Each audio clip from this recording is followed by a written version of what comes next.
Hello everyone. आज की class में हम लोग नेशनलिज्म इन यूरोप की थर्ड यूनिट मैंने शुरू की हुई है और उसके बारे में हम लोग पढ़ेंगे। मैंने इसमें आपको एक टॉपिक मैंने आपको इससे पहले वाली वीडियो में क्लियर किया था कि 1830 से 1848 का जो पीरियड था यूरोप के अंदर एज ऑफ रेवोल्यूशन के नाम से जाना जाता है। तो देखो उसमें मैं आपको दो कंट्री के बारे में आपको मैं पढ़ा चुकी थी। वहां पे आप उसमें इससे पहले वाली वीडियो में आप उसको थोड़ा डिटेल से आराम से पढ़ लेना, लेकिन यहाँ पे इसमें मैं लिंक बनाने के लिए आपको थोड़ा सा समराइज कर देती हूँ। ठीक, तो देखो एक तो मैंने आप लोगों को पढ़ाया था अपहेवल इन फ्रांस इन जुलाई 1830, है ना।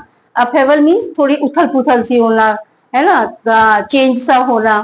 तो 1830 में फ्रांस के अंदर क्या हुआ था, बहुत संक्षेप में शॉर्ट में मैं आपको बताती हूँ कि याद करो 1815 में जब वियना कांग्रेस आई थी तो कंजर्वेटिव पावर में आ गए थे और उसके बाद में कंजर्वेटिव को 15 साल तक उन्होंने रूल किया और फाइनली 1830 में फिर फ्रांस के अंदर रेवोल्यूशन होती है और कंजर्वेटिव जो थे अब वहां पर उनको ओवरथ्रो कर दिया जाता है, हटा दिया जाता है और एक कॉन्स्टिट्यूशन मोनार्की जो है वहां पर स्टैब्लिश की जाती है। ठीक, फिर हमने पढ़ा एक अपराइजिंग इन ब्रुसेल्स।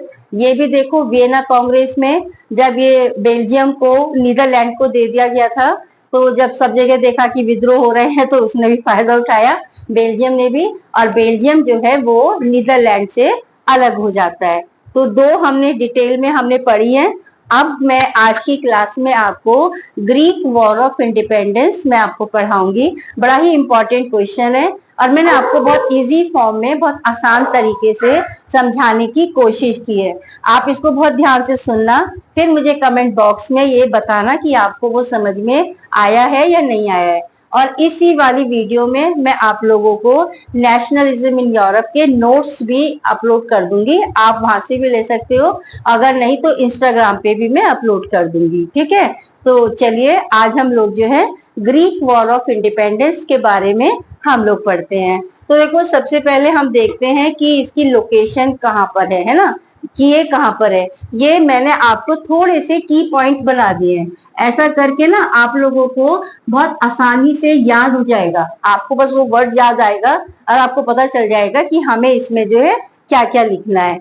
तो देखो लोकेशन इसकी कहाँ पर है, ये साउथ ईस्ट यूरोप के में है और it had been part of the Ottoman empire, है ना, कि ग्रीक जो है, हम इसको यूनान भी हम कहते हैं।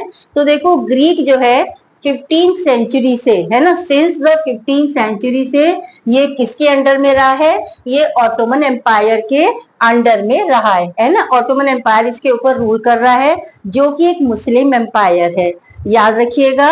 और 15th सेंचुरी से ऑटोमन एम्पायर ने ग्रीक को अपने कंट्रोल में कर रखा है। ठीक है, और ये कहाँ पर है, तो ये चाहे आप याद रख लीजिएगा साउथ ईस्ट यूरोप में है।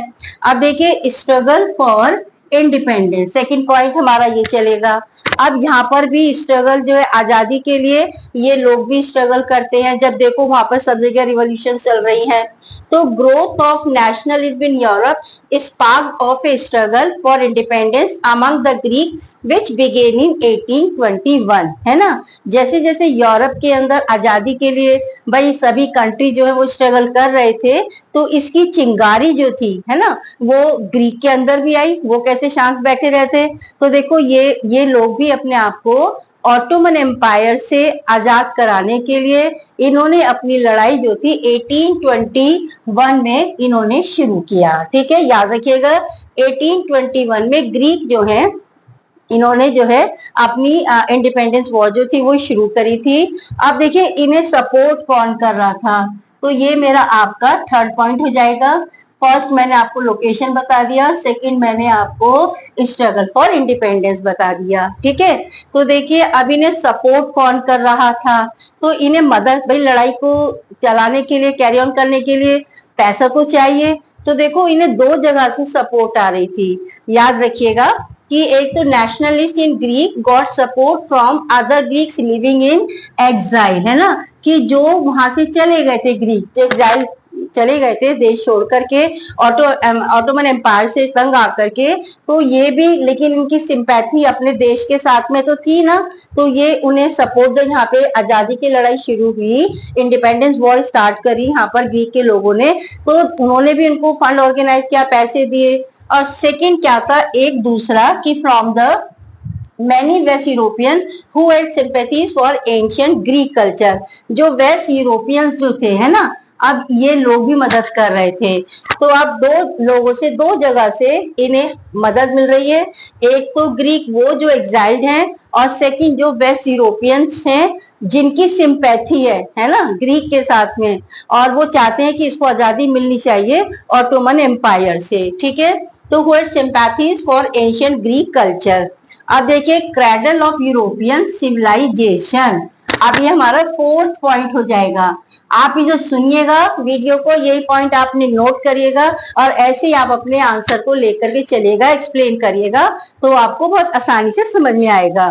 तो देखिए अब ये cradle of European civilisation, cradle आपको पता है किसको कहते हैं, पालना, है ना। वो ये कह रहे हैं कि ग्रीक जो था, ये जो एंशिएंट सिविलाइजेशन थी यूरोप की, एक तरह से सारी सिविलाइजेशन जो है वो इसी से निकली है ना।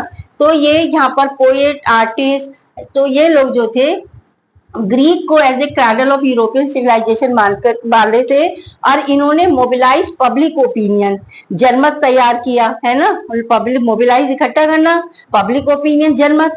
तो इन्होंने लोगों को इसकी सिंपैथी में ग्रीक के लिए जो था, सपोर्ट के लिए लोगों को इकट्ठा करना शुरू किया, और it's struggle against Muslim empire, कि भाई इनको, आपको ग्रीक को जो है हेल्प करनी चाहिए ताकि ये मुस्लिम एम्पायर से अपनी आजादी जो है वो ले सके, ठीक है।